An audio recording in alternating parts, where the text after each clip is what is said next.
There is a surplus of agony on all sides of the tragic conflict in the Middle East.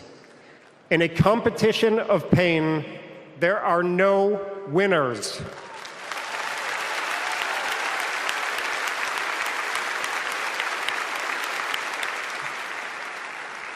In our Jewish tradition, we say, Kol Adam Olam Umlo'o. Every person is an entire universe. We must save all these universes.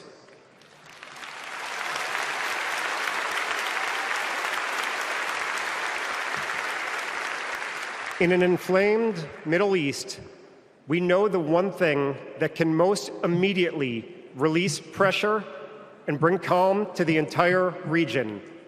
A deal that brings this diverse group of 109 hostages home and ends the suffering of the innocent civilians in Gaza.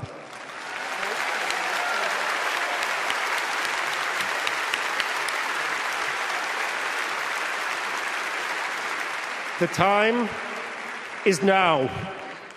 Welcome, K-Squid listeners. This is Joy Schendledecker coming to you from our studio with Amy Chen Millsname and Chris Krohn reporting from the heart of Chicago as the city hosts the 2024 Democratic National Convention. On day 4 of our station's coverage, we are exploring the critical theme of inside versus outside, who gets a seat at the table and who remains on the margins. We'll dive into the stark realities of the ongoing divide between grassroots and establishment. As we listen to deeply personal stories, we'll also examine the broader political implications, particularly the absence of Palestinian voices from the main stage, despite the ongoing efforts of the Uncommitted movement. Stay with us as we unpack these tensions and more, featuring dispatches from our correspondents Amy and Chris, who are on the ground capturing the mood both inside and outside the convention. Welcome, Amy and Chris. How are you both doing? And can you remind us how much is left of the convention? There's not much left. This is the final night. Kamala Harris will take the stage at the very end of the night. Chris and I believe I'm speaking for Chris at this point in time. She always speaks for me. It's okay. We are exhausted. It's been a lot. All the journalists here are talking about how busy it's been, how exhausting it's been. And so, we're, I think everyone's going to be happy to wind this up. Great. Yeah, I ditto those comments. And it's a packed convention. I have to say, just from having been at the Republican convention, there are many more people here. And I think that if Joe Biden hadn't stepped down, there would be half as many people here, is the sense I'm getting. Wow. Okay, thank you. This morning, we learned that no Palestinian would be invited to the main stage, in spite of the determined and very reasonable organizing of the Uncommitted movement. But I think we will have a big announcement coming up. In the meantime, I have a question for Amy. At the top of the show, we just heard a clip from last night's speech of John Poland, the father of Hamas hostage Hirsch. It's been challenging and strange. You told me earlier when we were talking about things. Could you talk for a minute about your experience inside and outside about this particular subject? Yeah. I would say that. I didn't know that the parents of Hirsch were going to be on stage. And so I actually saw that after the night was over on TV. And I mean, everybody feels sympathy and empathy and horror of, the horror of what it would be like to be a parent and have your only child be held hostage in a situation where they could die from anything at this point. They could die from an Israeli bomb as well as from anything that Hamas would do. And I think the sentiment has been, where's the other side of this when there are, 40,000 people who've been killed in in Gaza, in this war, in this, people are calling it a genocide, as you know, and we've had so many protests here. And the other thing is that, Chris found out through all of his reporting and asking people that this area, Chicago, has the biggest Palestinian community in the nation. And so I think that's what feels really hard right now. And we've been talking to a lot of folks. There is a protest right now. There's been a vigil outside of the DNC, outside of this main center, since 8 p.m. last night. And people have been sleeping not in tents, not on cots. They've been sleeping on the cement outside. And so they have been getting visitors. And, we were able to talk to Medhi Hasan. It's been exciting to be able to talk to people who are big time. And we also they just had a press conference, which we have some video, some footage. We have a clip from as well. That just happened like 10 minutes ago, about whether or not they would let someone speak from the stage. And there was one woman, a woman representative from Georgia, who I think had written a speech and submitted it to the DNC. Right. Yeah, we're going to read a section from that in a few minutes.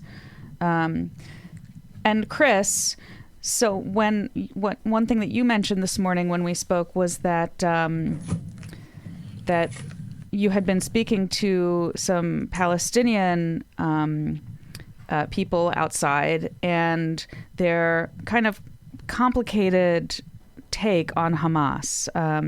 Do you want to speak to that before or after we play these clips from these conversations? To introduce the clip, Joy, there's a woman who has lived in Chicago for many years. She was born in Palestine, and she was very aware of the history, and so she'll maybe talk a little bit about that. I believe the first clip up is of a human rights lawyer who has spent many years working on this issue, and they both talked about 1948. Let's have a listen. It's Chris Krohn for KSQD Radio, and we are talking to Ghassan Barakat. And you have a doctorate, right? PhD degree, yeah. And so what I'm interested in, we know that Kamala Harris might have a similar foreign policy to Joe Biden. Joe Biden. Who are people going to vote for then? She's going to lose. We're not going to vote for her. And would you agree that Donald Trump is equally, if not worse, than Kamala Harris? They are both two sides for the same coin in this case. Okay, but I understand. For electing an African-American Indian woman and a woman, it's making history in the United States, which is I like. But in order to complete the history, you have to be in the right side of the history, to stand for human rights, people's self-determination, and to stop the suffering of the abused all over the world. So she must choose. We are waiting for her speech tomorrow and see what she is going to say about too many issues, about education in the United States and students, about health care, to keep promising developing health care, promising that doesn't fly anymore. We need universal health care for everybody. That doesn't work. Don't sell us empty promises. Also in the Middle East, the administration now must stop the genocide in Gaza, must enforce it, must enforce the withdrawal of the Israelis from Gaza, and they must rebuild Gaza because Gaza was destroyed by American weapons. How much does Hamas represent the people in Palestine? Doesn't represent too much, but represent all at the same time. Okay, doesn't represent too many, but Hamas is defending the Palestinians now. Okay, they have the right to defend themselves. Okay, but the issue is not Hamas. The issue, if the United States breached the two-state solution, where's the two-state solution? How you recognize the state of Israel and you don't recognize the state of Palestine? if you are aiming for two-state solution, that means you recognize two parties and you bring them together to make a solution. Okay, so that's hypocrisy. That's nonsense. You preach two-state solution and you recognize one state and arm this state with 2,000 pounds bomb to kill the innocent. It's Chris Krohn for KSQD Radio, and I'm speaking with. And I'm Mataria. And why are you here, ma'am?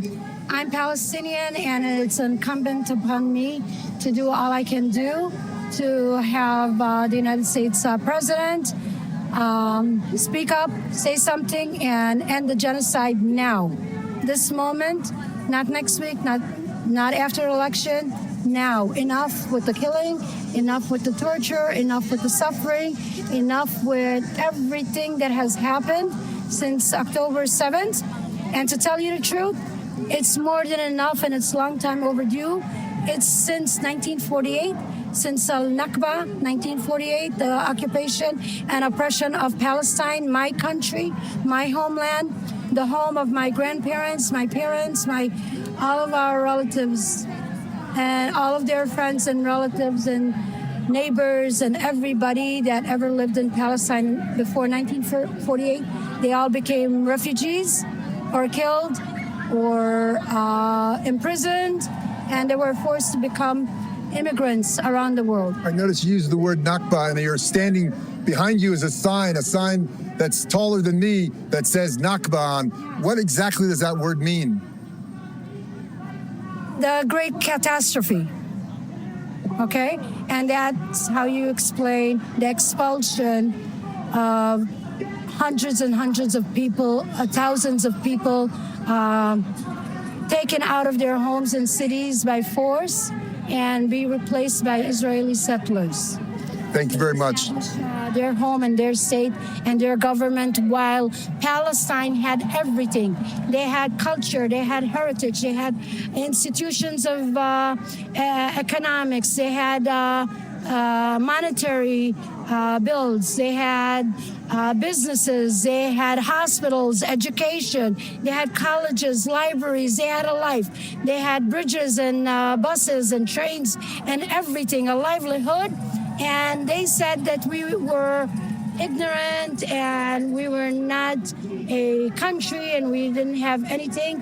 They came to, they thought it was empty, just like the Europeans came and they took over America from the natives. Okay, thank you, Chris. Do either one of you want to comment on what we just heard? Well, I was particularly struck by what the lawyer said. He was like, Hamas represents, Palestine, but not too much, not too many people. He said that twice.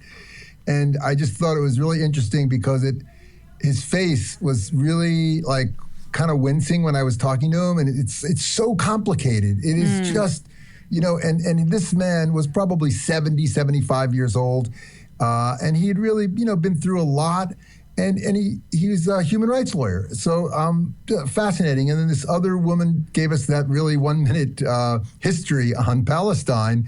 And then at the end, she equated it with the massacres of Native Americans that have taken place in order for Europeans to settle the United States. Yes.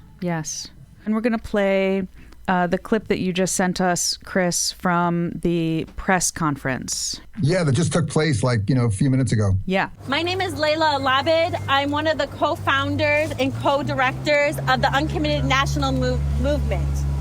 It is now 6:32, past our deadline to hear from the Democratic National Convention leadership on our request for a Palestinian speaker from the main stage. A speaker to bear witness the pain and suffering Palestinian Americans are experiencing due to our disastrous policy on Gaza. A speaker to address the human impact of our U.S. policy decisions that has emboldened a war criminal to continue committing war crimes against our own justice system, against our own laws.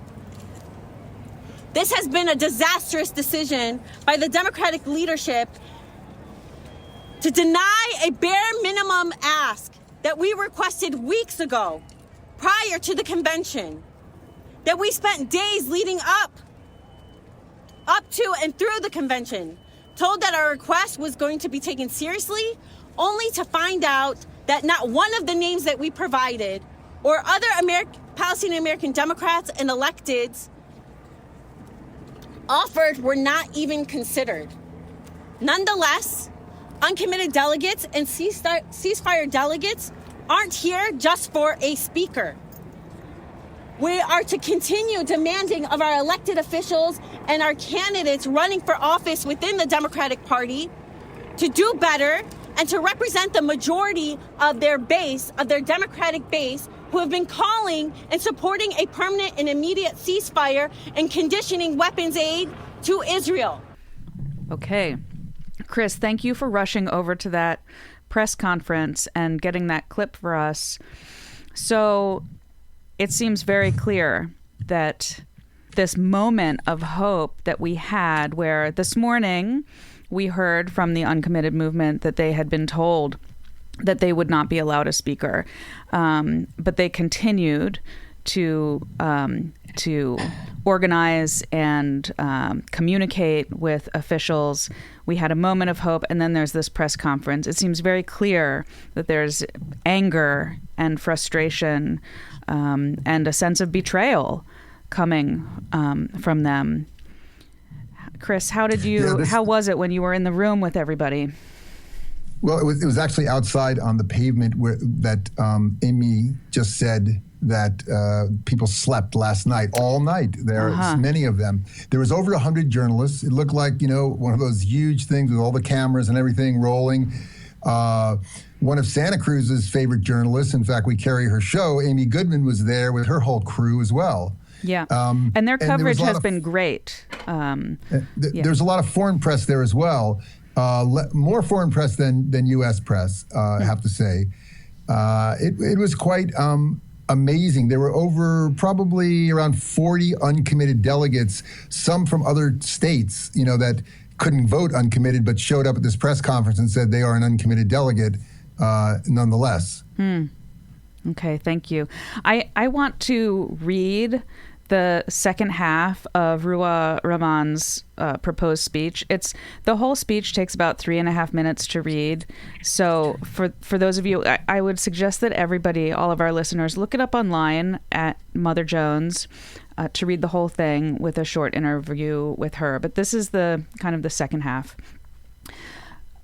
But in this pain, I've also witnessed something profound, a beautiful, multi-faith, multiracial, and multi-generational coalition rising from despair within our Democratic Party. For 320 days, we've stood together, demanding to enforce our laws on friend and foe alike, to reach a ceasefire, end the killing of Palestinians, free all the Israeli and Palestinian hostages, and to begin the difficult work of building a path to collective peace and safety. That's why we are here, members of this Democratic Party committed to equal rights and dignity for all. What we do here echoes around the world. They'll say this is how it's always been, that nothing can change. But remember Fannie Lou Hamer, shunned for her courage, yet she paved the way for an integrated Democratic Party. Her legacy lives on, and it's her example we follow. But we can't do it alone. This historic moment is full of promise, but only if we stand together. Our party's greatest strength has always been our ability to unite. Some see that as a weakness, but it's time we flex that strength. Let's commit to each other, to electing Vice President Harris and defeating Donald Trump, who uses my identity as a Palestinian as a slur. Let's fight for the policies long overdue, from restoring access to abortions to ensuring a living wage, to demanding an end to reckless war and a ceasefire in Gaza. To those who doubt us, to the cynics and the naysayers, I say, yes, we can. Yes, we can be a Democratic Party that prioritizes funding our schools and hospitals, not for endless wars. That fights for an American that belongs to all of us, black, brown, and white, Jews and Palestinians, all of us, like my grandfather taught me, together. Those are the words that Ruha Rahman wanted to speak from the main stage. She's an elected from Georgia. And what any comments, Amy and Chris? Well, as you know, we were interviewing some of these folks just before we came in to do the show. They're outside of the main arena. These are the uncommitted delegates who have not been willing to vote for Kamala Harris yet. And Chris was at the press conference, and Amy Goodman was there. And he has an amazing picture of her, which she's in tears, actually. So it's been heartbreaking. Medhi Hasan, who used to be on MSNBC and was fired for being like too pro-Palestinian, he's been wandering the halls, and we got a really brief interview with him. And also one of the uncommitted delegates, we have an interview with him as well. I think we're playing those later on in the show. But these people are not totally without support. So you'll hear from the uncommitted delegate who has been visiting and showing up and tweeting support, and all these things I think are important. Yes. Chris? No, I think invoking Fannie Lou Hamer was excellent because the name of her speech was, "Is This America?" And I think that she was, repeating that. And I will repeat it. Is this America? I just I can't wrap my head around it, Joy. Why won't they give a 5 minute? They gave minutes to all these 5 different lieutenant governors. They gave them 5 minutes each. They won't give the uncommitted delegates 5 minutes. That's all they're asking. Someone is making this decision at the highest level of the Democratic National Committee. I have no doubt about it. It could be, even Vice President Harris or Joe Biden. I just don't get why they won't do that. And I love that she said, Donald Trump using her name as a slur, not her name, but, Palestinian as a slur, because Donald Trump slurs everyone. And it's another reason it's interesting that the Palestinians don't have anywhere else to go, because if they go to Trump, and I'm talking about the uncommitted delegates, if they go towards Trump and if Palestinian Americans end up voting for Trump, I think they already know they're going to likely be worse off.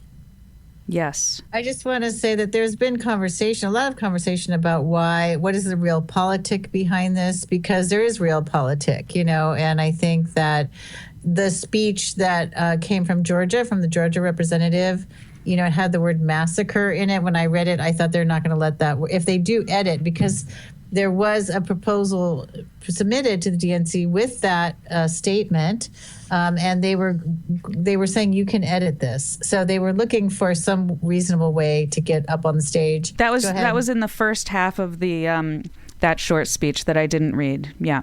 Okay, gotcha. So that I just noticed that word was in there in the Mother Jones article, and I think that. I feel like at this level of power and, the presidency of the United States, my sense is, and I'm being conspiratorial here, I think they're polling constantly. And they're probably polling what's acceptable to American voters. Will they lose votes? Will they gain votes? I feel like that's probably the primary consideration. It's very cynical. I feel like they could find a way to maybe bring a Jewish person and a Palestinian person together on the stage and talk about ceasefire, together. So I appreciated the father of the hostage, Hirsch's father, who said, that every human is a universe, and that's what we have to remember. Thank you. I want to read one more just short excerpt and get your take on it before we wrap up the first half hour. Where we've been focused on Palestine and the uncommitted movement. So this is a short passage from a convention dispatch that Ta-Nehisi Coates published in The Atlantic yesterday. This is just one paragraph. And again, I personally think it's worth reading. He's an amazing thinker.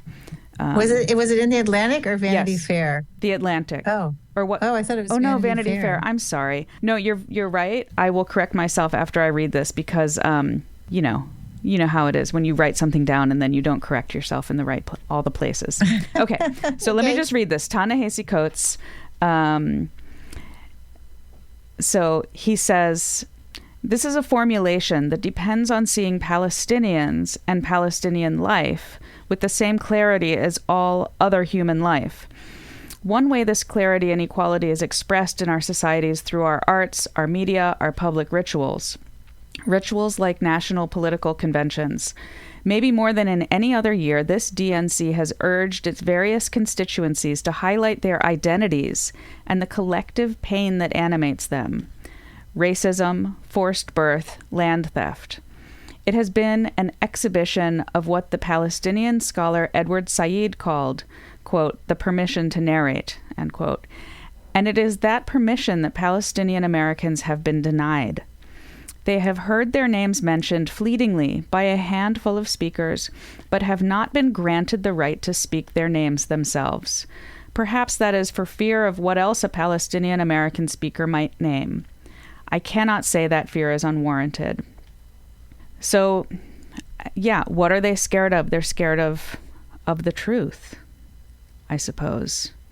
Let's go to a station break and a clip of a song from Wahid Nassam. He's a Chicago Palestinian artist. This is a song called A Free Palestine from his 2021 album, The Come Up. From the river to the sea, Palestine will be free. I don't need your sympathy, I just want to live in peace. We need unity all around the Middle East. Shout out to my brother Jay, always keep me on my dean. I can wait to see in my lifetime. Free Palestine. I can wait to see in my lifetime. I can wait to see you free. Free Palestine. I can wait to see you free. Free Palestine. I can wait to see you free. And we're back. We actually got a caller. And caller, are you on the line? I am. Okay. And so if you'd like to give us a brief answer to the question that I posed before our station break, and then we will move on to a clip of some delegates. I will, but may I voice an opinion along with it? If it's concise and Okay. And honest and fair. Oh, sure. Okay. I think what they're afraid of, that was your question, right? The Democrats are afraid of the Israel lobby, and I think for good reason.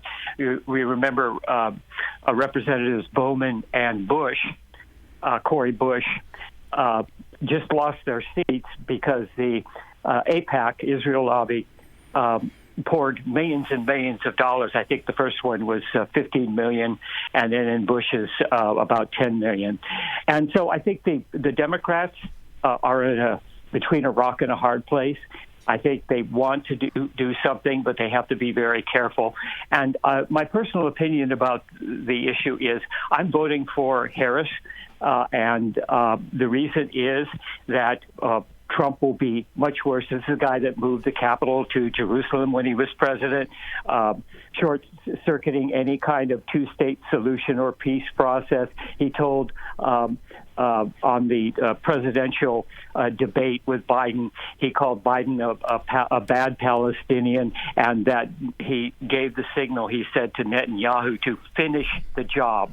That means rid all the Palestinians from the apartheid Israeli state. So I think the difference between the Democrats and the Republicans on this issue is we can shame the Democrats and we can influence them and push them. So let's get Harris in, and then let's just really concentrate our efforts to push her to do the right thing for the people of Palestine. Thank you. Thank you so much, caller. Yes. We have to always keep organizing. That is never, we're never done organizing. And yes, the funding, this whole thing brings back the issue of campaign finance and the need for campaign finance reform. And I'm sorry, I'm in the studio with Nyanko, and I asked him to queue up the the clip, and then I kept talking. So take it away, Nyanko. Thank you. This is Amy Chen Mills, and I'm here at the DNC at the McCormick Place Conference Center, which is absolutely huge. And I'm speaking to a couple of women who are here as volunteers. And tell me, are you here as volunteers, or? I'm just here to be in the atmosphere of this historic moment.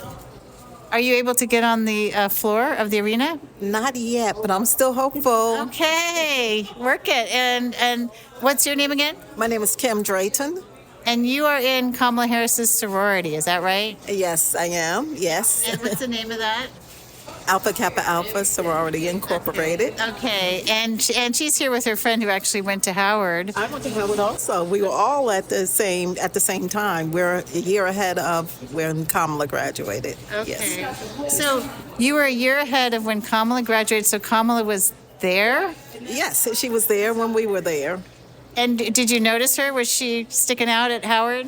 No, she really did not stick out at Howard. Howard's a place of a whole lot of people and a whole lot of really great people. Yeah. So it wasn't like she was a name that you necessarily knew, but who knows? You never know who you're sitting next to, in a class or anything like that. So. That's right. And what is your name? Hi, my name is Rosalind Durden. Okay, and what are you doing here? I'm here just in the atmosphere, excited about the moment and excited for November when we win. Yeah. Are you guys going to volunteer? We are going to. I'm going to when I get back home. Where are you from? Dallas, Texas. Are you going to have a lot of work to do in Texas? Yes. But do you think, could Texas flip? Do you possibly think? Absolutely, we can. We will, yes. Really? I'm working towards that, yes. This is how fired up people are here at this convention. They're going to flip Texas blue. Texas has flipped before, and we can do it again. I know the atmosphere is definitely feeling like very positive, and I think maybe what struck me on the second night, it was when I first got here, was you had the Obamas and you had a presidential nominee who's mixed race. I'm mixed race. She's half Indian. She's half black. Her parents were immigrants, and I feel like you're two black women. And how does that feel? You were saying some things about a vision for America. What does this feel like to you in terms of a vision? It mainly feels like we're preserving democracy and be outside of the personalities that are involved, because those come and go. Yeah. But our democracy has always stood, and now our democracy is threatened. So it's a little bit bigger than just the party or the personality right now. Or even the races, is that what you're saying? Even the races, none of that matters, because we're all Americans. We want our democracy preserved. We don't want to live in an autocracy at all. We don't want that. So, and if that's what the other side is threatening, we better believe them. Maya Angelou said, when somebody shows you who they are, believe them the first time. So we believe, we've seen the insurrection, we've seen the chaos, and this next wave could be even worse. So this is about preserving who we are as a country, irrespective of color, religion, party. It's not even I think Hakeem Jeffrey said it best yesterday. He said, it's not about parties. It's about preserving democracy. And so this isn't it's moving me actually, but the part about just multiculturalism and maybe, I don't know, I guess all this work towards civil rights and social justice that people have done and from all races over the years feels like it's showing up here. Yeah, and what do you think about that? I agree completely. The democracy was under attack, and it's time to shut that attack down and get back to where we are and where we're supposed to be. And not only that, but continue to grow and be better. Yeah, absolutely. Okay. Thank you so much for that, Amy.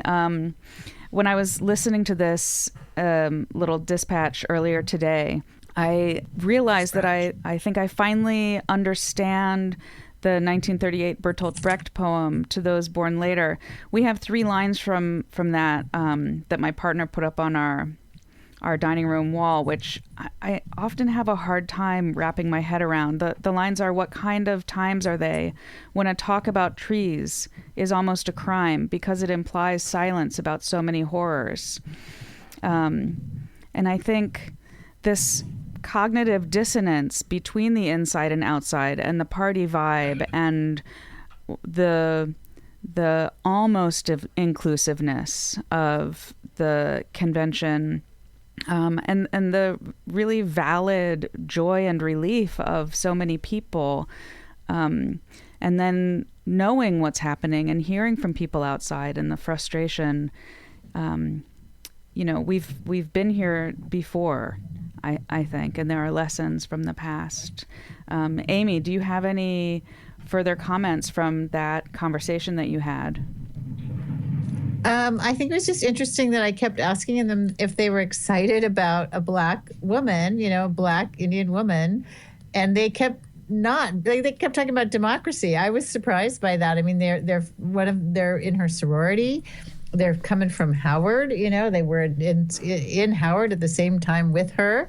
And so, it was just interesting to me that they were so concerned about democracy. And yeah, it's definitely been, being on the outside with the protesters, walking inside with people wearing all kinds of people have lights built into their shirts and, spelling out Harris, people have fancy sparkly shoes and flag outfits and suits. Yeah. So it's definitely like a festival vibe. Yeah, totally. And it's crazy. It's in a way, it's been exhausting to try to hold it all. And like I've said in my own writings about this, I can't even think of it now. I'm so tired. One woman was even wearing a dress she made out of the faces of Kamala Harris. Yeah. She had printed up a fabric with the faces of Harris on it.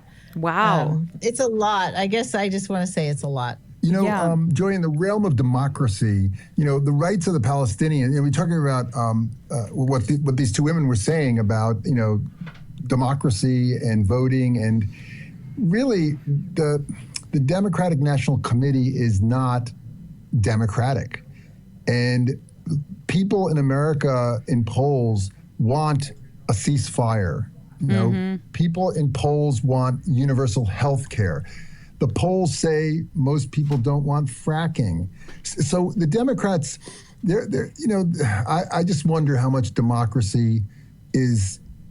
Maybe it's always perfecting itself. The first Coastal Commission person said the coast is never saved. The coast is always being saved. So maybe democracy is always becoming more democratic. Yeah, or sort of swinging back and forth, hopefully. Or spiraling a little bit, but hopefully spiraling in an upwards trajectory. Yeah. I mean, it's our caller pointed to that too. In terms of the Democratic Party, maybe that's always in process, in flux, and then grassroots movements also are always in flux and in process. We're never finished or arrived, I suppose. I have to tell you something, though, because there have been these really funny moments, one of which is Chris running to try to get a quote from Karl Rove about the Palestinians, which we actually have a little clip of. We didn't share it with you because Karl Rove was first like, there's been lots of surprises here, because that was Chris's first question. And then Chris asked Karl, well, what about the Palestinians, and this whole thing, this whole issue, which probably is not even on Karl Rove's radar. And he just stalked away. Also, Chris running after Cory Bush. We were in a conference. Oh, I'm sorry. Cory Booker. Sorry. Cory Booker. There's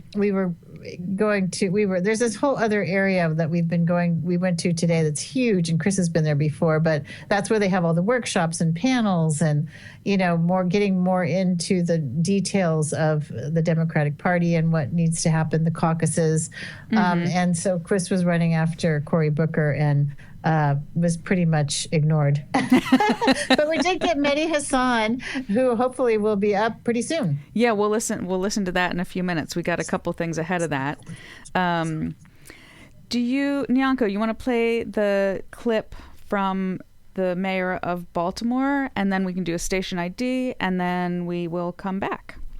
This is Amy Chen Mills with KSQD, and I'm here with one of the young mayors that we just saw on a panel at the DNC. And your name is again? I'm Brandon Scott, the mayor of Baltimore City. mayor of Baltimore City, and you were talking about the ways that you have actually had some influence on the Biden administration. And what was your age? I'm 40 now. I was 37 then. Yeah. But I love what you were saying about how you've influenced the Biden administration on gun policy. Can you talk about that? Well, listen, this president and this vice president work better with mayors than any in the history of this country, in my opinion. Coming to us, asking us about the issues, what we need to see, and then listening to us, allowing us to use the ARPA money for our community violence prevention. We put $50 million into that, standing up the Office of Gun Violence Prevention, which is the office that we work with every single day around these issues. Just shows that their administration, this vice president, this president of administration who listens to the people who are closest on the ground to impact the American citizens. And you said you brought, I think, the homicide rate down. Is that right? We had a 20% reduction last year, which is the largest one-year reduction from one year to the next city's ever seen, and we're beating that this year with a 28% reduction. That is amazing. Do you have any thoughts on, after hearing Cory Booker talk about a letter from a Birmingham jail, and we have all these protesters out here for Palestine. We're not seeing that on the stage at the DNC. Do you have any thoughts about that you'd be willing to share? Well, listen, I believe in people's right to protest. We know that this is a real issue. We all are going to be hopeful that there's a ceasefire, but I always tell folks to protest. Protest in any peaceful way that you can to make sure that your message will be heard. I led one of the largest anti-violence movements in Baltimore. We notoriously walked from Baltimore to D.C. to meet with then President Obama's staff around gun violence in 2015, and we know that we have to get this issue resolved, but people can continue to protest because protesting on this, and we know there are many other things that we'll continue to see that need to have the lifted up from the ground up. Would you support someone from the Palestinian community speaking, if, like, today? Well, I know today will be tough, but I think that for me, I would say that their voices have been heard loud and clear. No one that has come into that United Center has not been impacted and seen the protesters are impacted by their voice. Amy. Yes. Any thoughts on the mayor of Baltimore who you spoke to? Well, he was on the panel that Cory Booker walked into to speak, and it was, I sometimes feel hopeful about the Democratic Party, and this was a panel that gave me some hope because they had some of the youngest mayors across the country.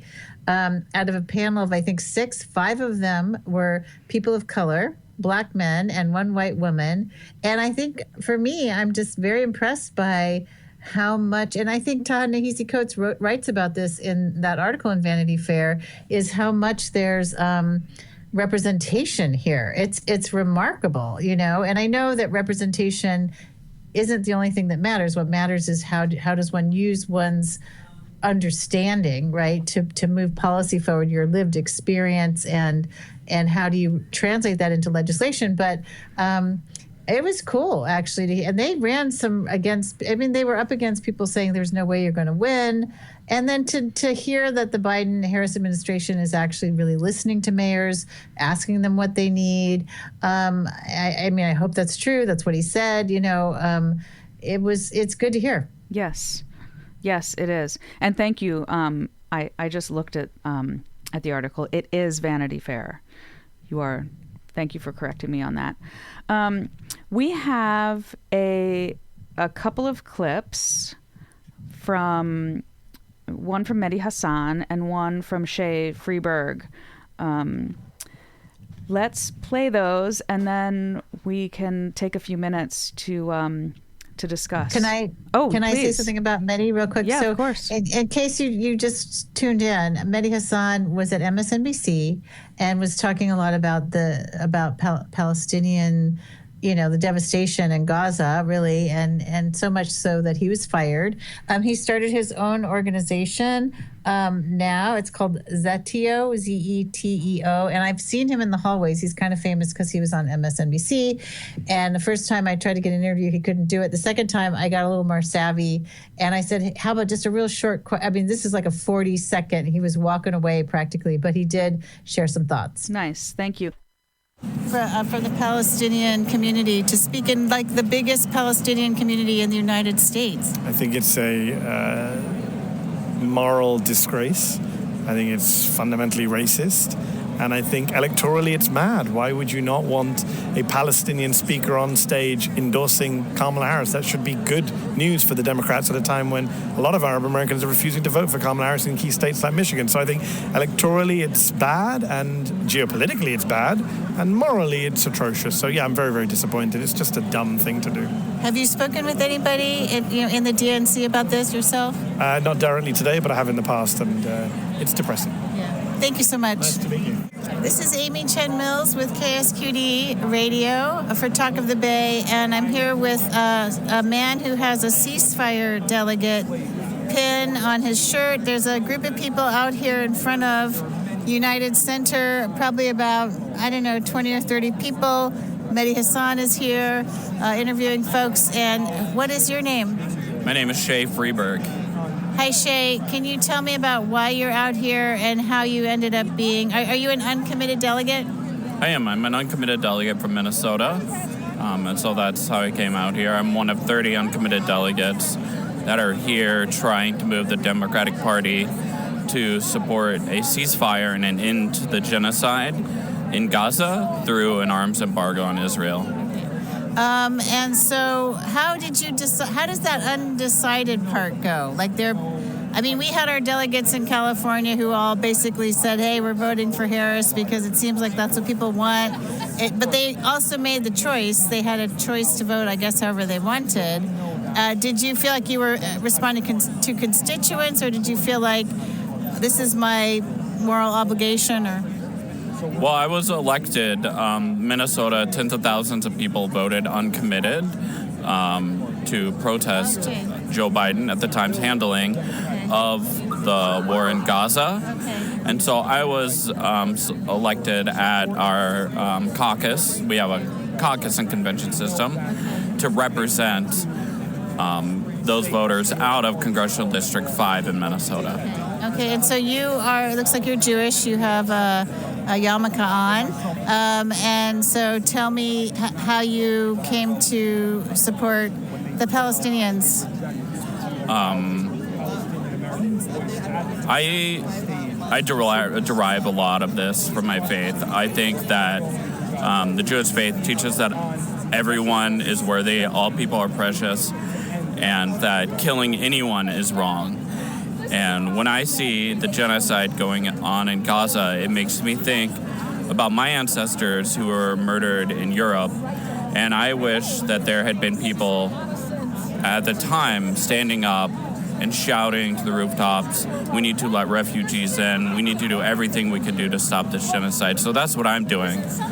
I know that my religion teaches me that genocide is wrong, no matter who is committing it. Have you heard anything about the request to have a representative from Georgia speak, and has the DNC responded in any way that you know of? I know that one of our demands as uncommitted was to allow a Palestinian American to speak about the suffering going on in Gaza. And as far as I'm aware, the DNC has explicitly said no, they're not willing to allow that. That's why this encampment is happening. Oh, this is going to be an encampment? Well, it has been. People have been here since last night. Oh, since last night people have been here. What time did you all get here? Well, I'm a delegate, so I was here. I was here. I've been here since Monday. When did this start? This started about 8 o'clock last night. Okay, gotcha. And has I know that, it's helpful that someone like Medhi Hasan is here, I guess, but has anyone else come out to speak with this group? I'm sorry, say your question again. Medhi Hasan is here. That's helpful. He's kind of a famous news guy. But I guess what I'm wondering is, have anyone from the DNC come to speak with you? Have any Congress people come to speak with you? Has Cori Bush come to speak with you? Has the squad come to speak with you?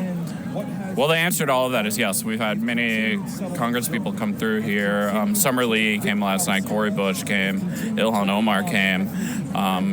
many other people, all Congress people have tweeted their support of us.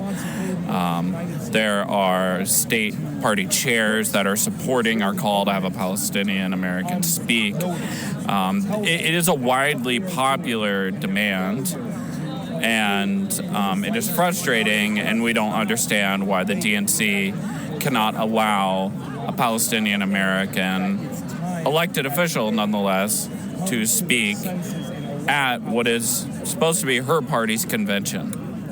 Yeah, okay. Have you seen the speech?